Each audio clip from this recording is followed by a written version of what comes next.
গত বছর প্রথমবার আমাদের এতই ভালো লেগেছিল যে আমরা ঠিকই করেছিলাম এই বছরও আমরা যাব। আমরা প্রতি বছরই যাব ওখানে।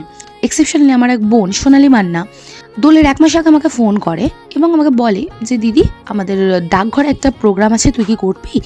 আমি বললাম আমাদের তো আঁকড়া একটা প্রোগ্রাম রয়েছে, কি করে সম্ভব আমি বলতে পারছি না। এরপর আমরা সমস্ত বাধা কাটিয়ে আগে ডাকঘরে পৌঁছাই। ডাকঘরে আমরা 4টে নাচে পারফরমেন্স করি, 2টো ছোটোদের 2টো বড়োদের।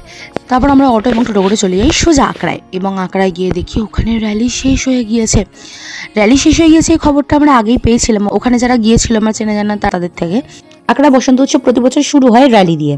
ওখানে গানের যে কজন টিম উপস্থিত থাকে তারা ওরে গৃহবাসী গানটি করেন এবং তার সাথে সাথে যে কজন নাচের টিম উপস্থিত রয়েছে প্রত্যেকের টিচার সামনে লিড করে এবং পিছনে যতজন স্টুডেন্ট নিয়ে এসছেন তারা পরপর ওদের সাথে নাচতে নাচতে এগিয়ে যায় এবং মন্দির সহ পুরো জায়গাটা আমরা প্রদক্ষিণ করি।